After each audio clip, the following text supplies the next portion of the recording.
الحمد لله رب العالمين القائل في كتابه المبين وذكر فإن الذكرى تنفع المؤمنين والصلاة والسلام على نبيه الناطق الأمين نبينا محمد وعلى آله وأصحابه والتابعين لهم بإحسان إلى يوم الدين أما بعد. عن أبي هريرة رضي الله تعالى عنه قال أن الرجل جاء إلى النبي صلى الله عليه وسلم وأن الرجل قال للنبي صلى الله عليه وسلم أوصني، فقال رسول الله صلى الله عليه وسلم لا تغضب، فردد مرارا قال لا تغضب، رواه البخاري. والحمد لله. Assalamu alaikum wa rahmatullahi wa barakatuh. We begin this talk by praising Allah subhanahu wa ta'ala, the Rabbul Alameen, the Lord, the sustainer and the provider of all that exists. And He is the one who said in His clear book, وَذَكِّرْ فَإِنَّ الذِّكْرَى تَنْفَعُ الْمُؤْمِنِينَ, and remind, for perhaps the reminder benefits the believers. So the one who's going to take heed, the one who's going to benefit from the reminder is none other than the believers. Wassalatu wassalam, and may the salutations and the peace and the security be upon His Prophet, the one who is the advisor and the trustworthy advisor, Nasih Amin. And he is our Prophet Muhammad, and upon his family, upon his companions, and the tabi'een, those who follow them in goodness. We begin today's talk, bi'idhnillah, with a hadith that many of us have heard at one point in time or another. And that's the hadith of Abu Hurairah radiallahu ta'ala anhu, where he mentioned that a man came to the Messenger of Allah sallallahu alaihi wasallam and he said, Awsini. He said, advise me, O Messenger. O Prophet, advise me. And the Prophet sallallahu alaihi wasallam, he said to this man, La taghdab. Do not become angry. Okay? And we know that the Prophet ﷺ repeated this multiple times, that it was the custom or the habit of the Prophet ﷺ to say things thrice or to say things 3 times. The ulama said one of the wisdoms or the hikmah from that is so that it can be understood by being repeated. So he told the man not to become angry. Alright? This hadith is collected by Al-Bukhari. We chose to title this hadith, this talk, this mawdu', this morning talk, bi'idhnillah, we chose to title it The Intoxication of Anger. Because no doubt, anger has the ability to become intoxicant. Anger is truly detrimental. For those who suffer from any type of mental illness, they understand the potencies and what I am saying, the seriousness of what I'm saying about anger. And anger, no doubt, have caused so many harms and within someone's household, within the society, especially between people who have an intimacy, like husbands, wives, or like baby mom or baby father, a term that is newly founded within our generation or our century, that I'm against this term myself, because it's like a license for baghiya, for being what we call a wicked person. In other words, a license to not be married, but to say so-and-so is my baby father, so-and-so is my baby mother, but we're not married, we're not this. And this is kind of weird. I did talk about that before, that I'm not in agreement with. But you find that anger plays a vital role in how we look and deal with one another, co-workers, children, family members, even to the point that it caused people to separate in severe ties, something that the Prophet ﷺ warned and prohibited from. Sheikh Salih Fawzan hafidhahullah, he mentioned that ghadab and rida, that anger and pleasure, okay, anger and pleasure is 2 characteristics or 2 emotions that we naturally have as human beings. All right? We naturally have this, meaning that the Creator has created each one of us having the ability or the emotion to express anger or to express pleasure. Right? So the one who does not display any anger whatsoever, then we would say that this individual has a disability. He's naqas in his creation. Because we know that anger is something that is an emotion for the human being. However, anger should be used in its proper place. And it's important that it's used in its proper place. How many marriages have been destroyed because of anger? How many relationships have been broken because of anger? How many partnerships have been broken because of anger? How many people don't speak to this very day because of anger? The horns of anger, we can talk about it for days, and we know this to be true. He says it needs to be used in its proper place, because once it exceeds its proper bounds, then harm is going to take place. It's going to be catastrophic. So, the opposite of pleasure is no doubt anger. Okay? It is a natural emotion that each man has. The results of it, or it occurs from when the blood begins to boil. Okay? And the person becomes disoriented. He becomes like hot. This is why one of the remedies for anger is to make wudu, to extinguish that burning that you have within inside you. And it causes the person who is succumbed to his or her anger to want to exact retribution or revenge on the one who caused this anger to take place. Do you understand? And anger can result towards someone who is human or someone who is not human. You know, our children display anger, so they might take it out on their toys and slam the toy down, bang it, you know, to become destructive or become disruptive because anger. It's important that we understand it. There is no one from amongst the creation, meaning the human beings, except that each one of us experience anger. However, the aql, and this is the one who's going to differentiate between this. In this talk, I'm going to bring you some verses from the book of Allah to show you how anger is severe, okay? Sheikh Fawzan Hafidhullah, he says, the intelligent individual and the believer, the one who possesses iman, is the one who uses his aql. I want you to understand this here. You use them both together. The intelligent person is the one who has iman, who uses his aql. Okay?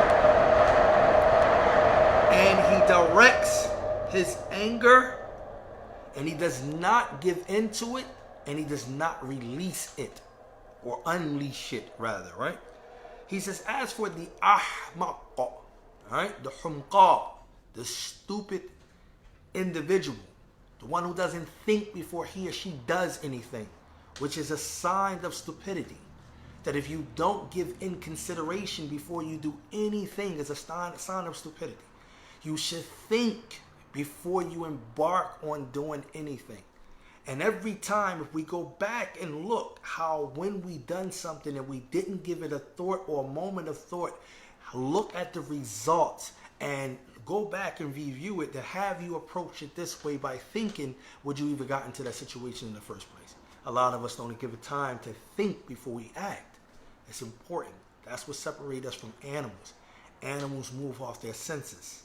Okay? They're driven by what they need, as far as their food, as far as eating, as far as relieving themselves, as far as pleasure. They are moved by their senses. What separates the human being from being like the animal is that he have this distinguishing faculty, which is coupled with aql and fitra. So that distinguishes him and separates him away from it, so he can make a choice by thinking not to do such and such, right? This is why we say anger is an intoxication, because it foggles the aql, and it causes the person who succumbs to it not to do it. He said, as for the ignorant person, فَقَدْ يَحْمَلُهُ الْغَضَبُ عَلَى أَشْيَاءَ مَذْمُومَةٍ. And this is the truth.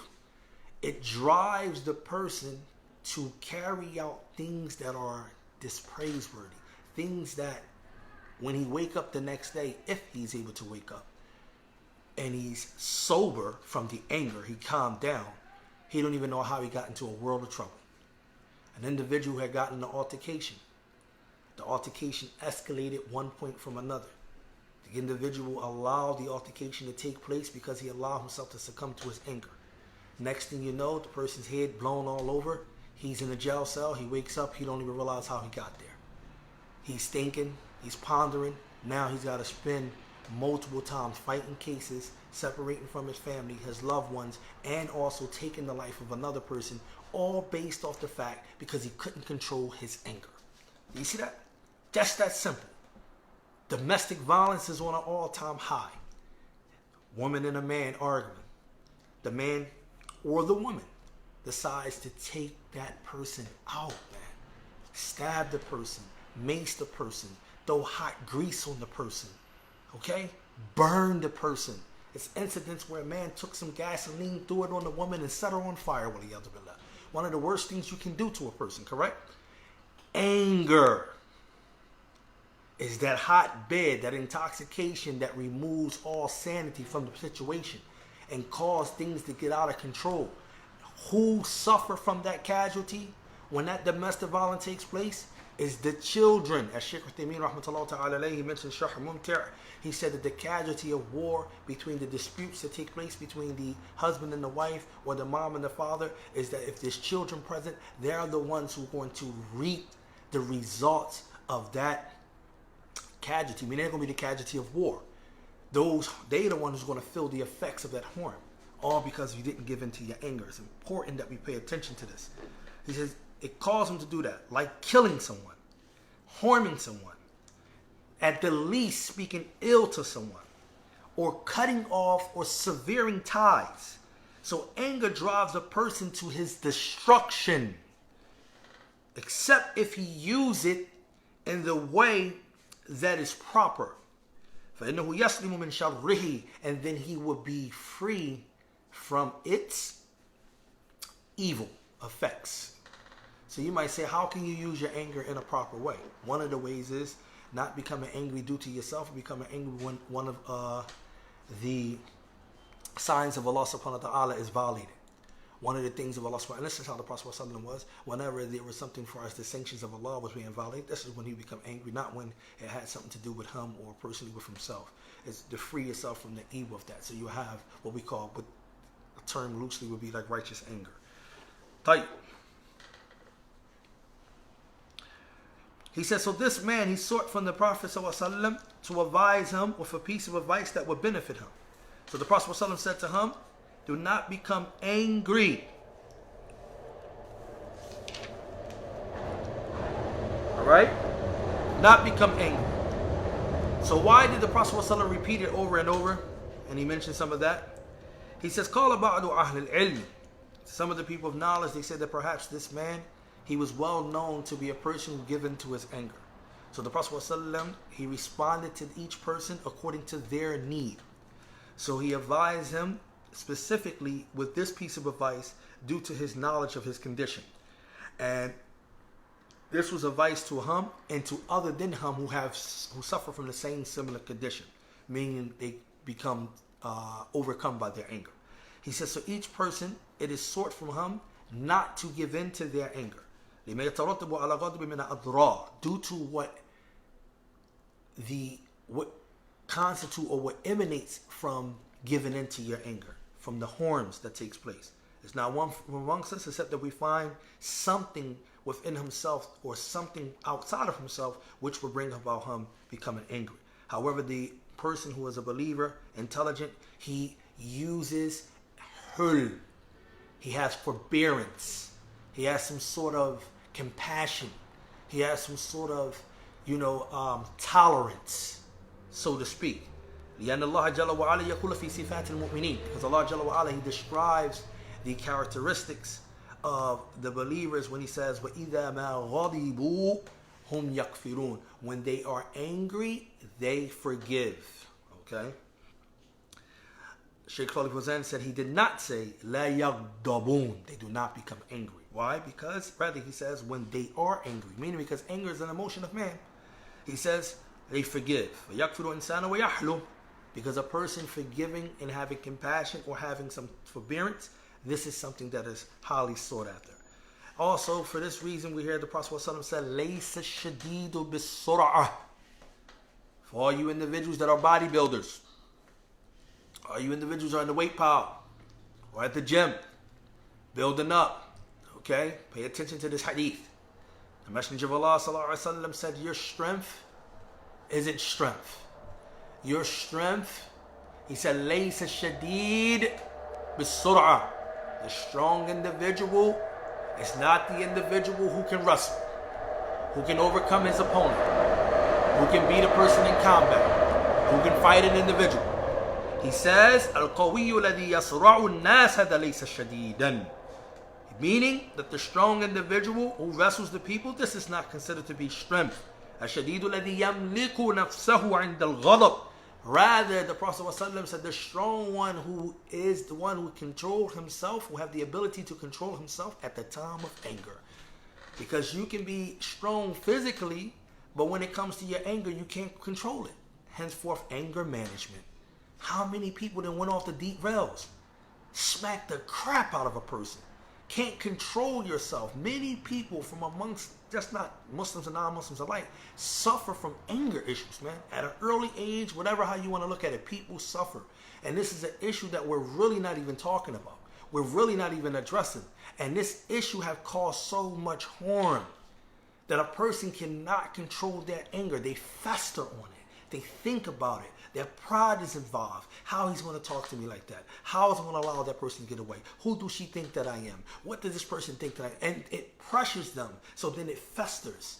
And then a person blinks out. You ever get to the point where a person have anger? This is why the fuqaha, they say that when it comes to the talaq, if a talaq is done or pronounced when the person is in an extreme state of anger, it doesn't count, because at this point, the person's aql is not there. The person's sanity is not there. Why do you think? Because you can black out. You can actually black out. Many of us probably lost a family member, or lost a loved one or something like that due to an altercation that went way out of control. It escalated way out of control due to someone else's anger, man. And we're seeing more cases now happening with the teenagers and even with kids even younger, that they cannot control their anger and what they do. Harm other individuals. And everybody always looking around for a solution. Why all of these killings? Why people are just killing people senselessly? Why you're not looking at the real emotions? Why you're not going back to the root causes? It's not because so-and-so was black. It's not because so-and-so was white. It's not because so-and-so was from this country or that country. Stop trying to look for something external. Look for the raw causes which comes in. Natural causes we have to pay attention to. You understand? This is why if you don't know why the book was sent in the first place, you're never going to get it. This is why Allah Jalla wa'ala addressed, look what he addresses in the Quran.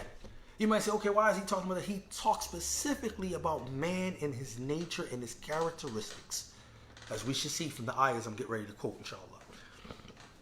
I just wanted to bring this verse so we can understand the Prophet ﷺ addressing this issue about anger and the statements of Shaykh Salih Fawzan explaining it before I go into some of the verses that Allah Jalla wa'ala tells you, and Allah is aware of some of the things that we go through. طيب.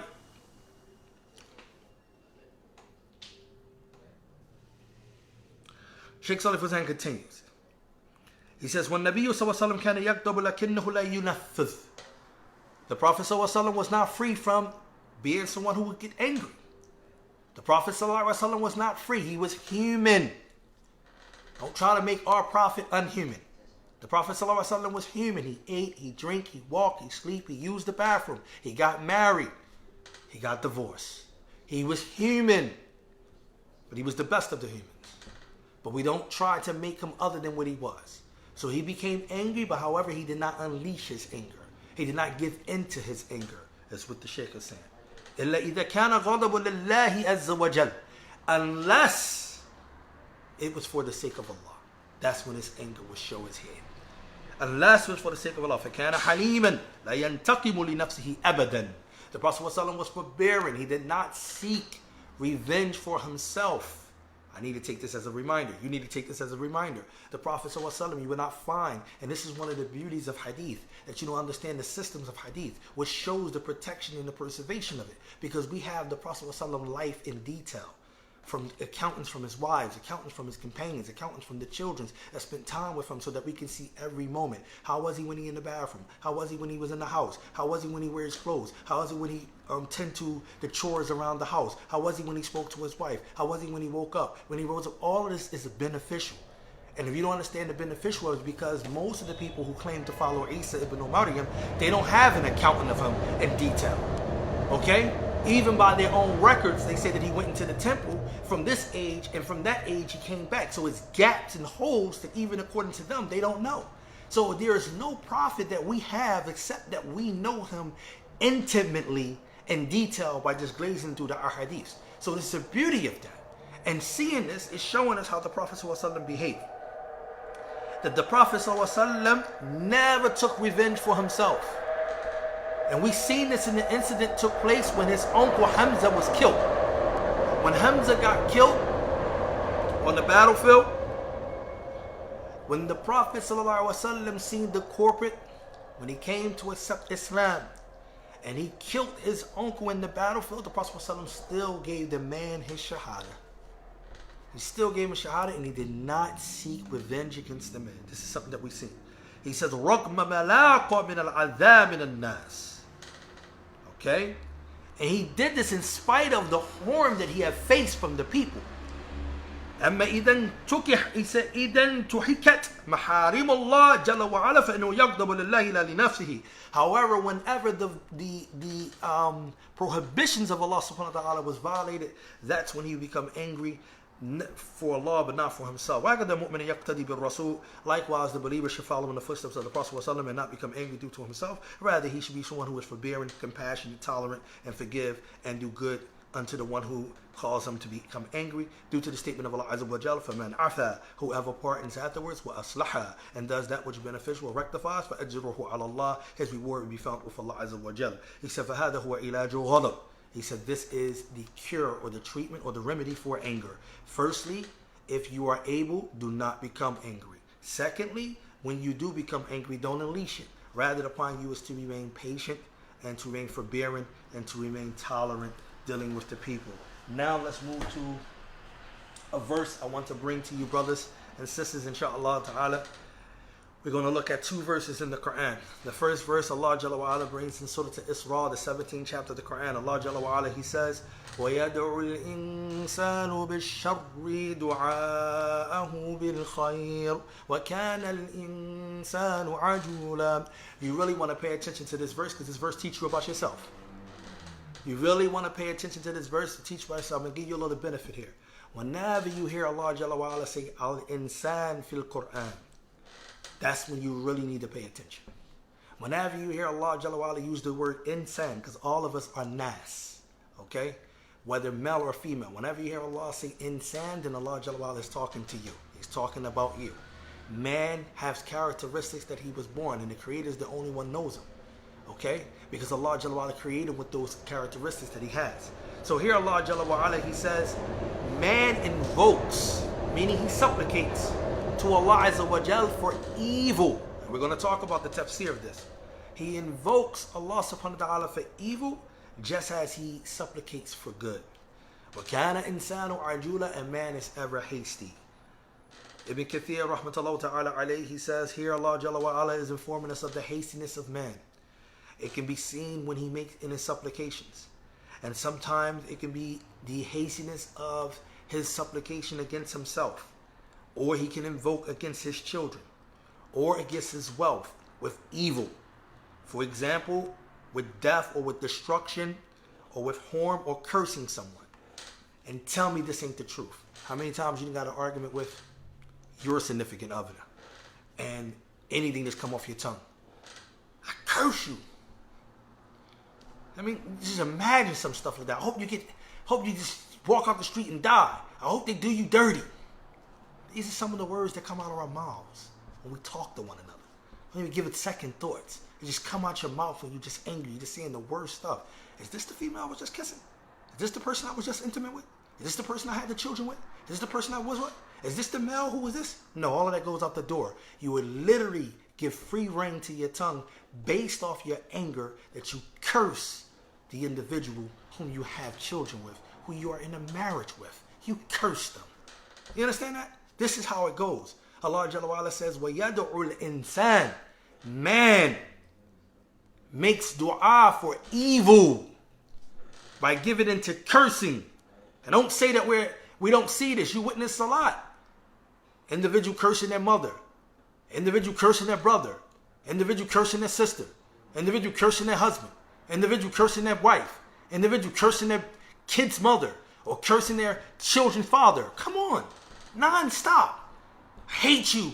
This is it. That's how fast it goes. You don't understand it. But look how Allah is merciful. I didn't get to the second ayah yet. So فَلَوْ اسْتَجَابَ لَهُ رَبَّهُ لَحَلَكَ بِدُعَائِهِ. And if Allah subhanahu wa ta'ala was to give any, pay attention. He heard it because Allah hears everything. Don't ever forget that. But if Allah was to answer that dua, that you don't even know what you're saying. But if Allah was to answer that dua, you would have been destroyed. The one whom you made the dua against would have been destroyed. If Allah Jalla wa Ala would have just answered the dua. He says, كما قال تعالى, as Allah says in another verse, we saw to Yunus. We're going to talk about that verse in a minute. وَلَوْ يُؤَجِّلُ اللَّهُ لِلنَّاسِ شَرَّ. If Allah subhanahu wa ta'ala would have hastened for mankind the evil, okay, that he invokes. We'll talk about that ayah a little bit later on. Ibn Abbas, Mujahid, Qatada, they all explain this. And it already preceded the hadith where the Messenger of Allah said, "La tad'u ala anfusikum," prohibiting the believers not to make dua or supplication against one another. All right? He says, "Wala ala amwalikum," and he says, nor to make dua or supplication against each other wealth. And tawafiqu min Allahi sa'ata ijabatin yustajibu fiha. And if you're making that dua and that dua so happen to correspond at a time when dua is accepted, then if that supplication can be answered, then you're doomed. Do you understand that? That's basically what he's saying. So don't give your mouth into making dua. Trust me, I haven't been a victim to this myself. I know you might have been victimless to yourself because you give into your anger and you make dua hastily against a person just like that. Not even giving it second thoughts. You're just angry. He says, وَإِنَّمَا يَحْمِلُ ابْنُ آدَمَ عَلَى ذَلِكَ. And the only thing that drives the son of Adam upon this is due to his hastiness. For this reason, Allah said at the end of the verse, وَكَانَ الْإِنسَانُ عَجُولًا. Man is ever hasty. Now I'm going to the verse of Surah Yunus. The one they allude to that Ibn Kathir mentioned. وَلَا يُؤَجِّلُ اللَّهُ لِلنَّاسِ الشَّرَّ اسْتِعْجَالَهُمْ بِالْخَيْرِ لَقُضِيَ بِالشَّرِّ. Okay? وَلَقُضِيَ بَيْنَهُمْ. لَقُضِيَ إِلَيْهِمْ أَجْلَهُمْ. In this tremendous ayat, the 11th ayat in Surah Yunus, which is the 10th chapter, Allah Jalla wa Ala said, and were Allah to hasten for mankind the evil that they supplicate, as He hastens for them the good that they supplicate, then they would have been ruined. I want you to pay attention now. So if Allah Jalla wa Ala would just hasten to answer your dua, so when you made the dua, even though you might have made it against your child, or your children, or your husband, or your wife, or your cousin, or your brother, or your uncle, or your father, or your mother, even if you would have made it, or against your wealth, or against this, you'd have made that dua, how frequently? Many of us need to study dua and how dua is. You have two types of main duas, and then you have dua sub-branches. You have dua mas'ala, and you have dua mas'ala and dua ibadah. Dua mas'ala is a dua that you ask with the using of asking for something. But dua ibadah is something where you don't ask, but you do based off of actions, but it implies that you're really making the dua, and you have to be careful. Sometimes what you say out your mouth can serve as a dua. This is why words have an effect. Words have an effect. Dua has an effect. Allah is not your genie, your personal genie. Dude, it's not, as you're going to see in this verse here. Ibn Qayyim al-Jawziyya rahmatullah ta'ala alayh, he commented on this tremendous verse. He says, the Salaf said, it is the supplication of the person against himself. his children, family, whilst in the state of anger. So it's not any supplication. It is a supplication done during when? In the state of anger. So if Allah would have hastened, this is what he's talking about, the sharr. The sharr here he's talking about. The evil, meaning the supplication that is done during the time of anger. Have Allah Jalla wa'ala answer his invocation, it would have destroyed him and the one who he supplicated against. But he, Allah subhanahu wa ta'ala, now pay attention to the rahmah and the hikmah of Allah. But he, Allah subhanahu wa ta'ala, does not answer his supplication due to his ilm, his knowledge that the supplicant does not intend it. Do you understand? Because what's not in the heart, even though you might say it out your mouth, you're saying it in a state of anger. You might, Allah knows that you might don't want nothing bad to happen to that person per se. So Allah Jalla wa'ala save you by not answering your dua. Which also shows us that we don't have the right to ever say that Allah is oppressive. Allah is protecting you even when you don't even see it. Allah is protecting you from yourself even when you don't see it. It's a shame that many people don't come out. Just try it. Come outside and see the rahmah of Allah Azza wa Jal. And now you can say, okay, you hear an athar that there was an individual who recited the first verse of Ar-Rahman into the morning. And you kept saying, why? You kept saying, Ar-Rahman, Ar-Rahman, Ar-Rahman. You just kept reciting Ar-Rahman. Over and over. Why? Many of us don't give two thoughts about Allah's names. What the Rahman is, you can see Rahmah in everything. Huh? You can see Rahmah in everything. Mercy that Allah Jalla wa'ala said. And here's the kicker though. The kicker is, it is 100 parts of mercy. Only one part has been extended to the creation. And 99 parts of that mercy has been left with Allah Azza wa Jalla. So that means his mercy is even more vast than what we can conceive. Do you understand? And out of his mercy, even his dispensing justice is still a form of his mercy. Even him allowing people to taste some of the results of the consequences of what they do is still a form of mercy. Even him withholding and giving you things that you think that was good or that you wanted because you craved that thing or desired that thing, him withholding it was still done out of mercy. Like this example here. He did not answer the dua because he know, have Allah answered dua, he would destroy you and the person you made the dua against, or the thing you made the dua against. But Allah Jalla wa Ala, knowing that you may not have intended it, Allah Azza wa Jalla doesn't answer because this is out of his mercy. You see? Mercy. This is why we really have to understand this.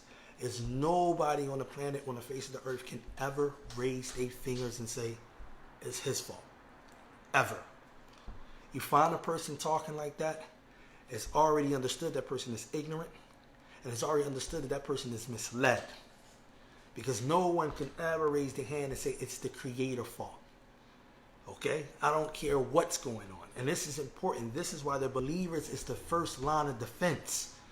You have to feel some type of righteous anger whenever Allah is being violated, whenever his laws is being violated, whenever someone's speaking ill or have bad thoughts about the Creator. You have to feel some type of way about it. You have to.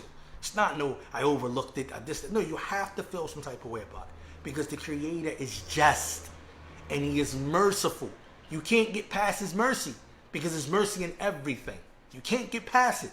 But the simple fact, as Allah Azza wa Jal, as Ibn Qayyim so eloquently put it, he says, لو ساوت الدنيا جناح بعوضة لم يسق منها ربي ذا الكفران لكنها والله أحقر عنده من ذا الجناح القاصر الطيران. In these two lines of poetry, he's alluding to a hadith. He says that half the dunya was equated or was worth anything as like the wing of a mosquito. You understand? Right? Then the Rabb, the Lord of that dunya, will have not given a person who disbelieves in him a drop of water. However, wallahi ahqaruhu indahu, the dunya itself is worthless and despicable and despised in the sight of Allah Azza wa Jal. من ذا القاصر العطاء, he said, من ذا الجناح القاصر الطيراني, like the one who is like a broken, deformed wing of a bird. You understand? So he take this from the hadith where the Prophet ﷺ said, have Allah Jalla wa Ala have not been merciful to the creation, he would not give a disbeliever or a atheist a drop of water. This is something that we see with our own eyes.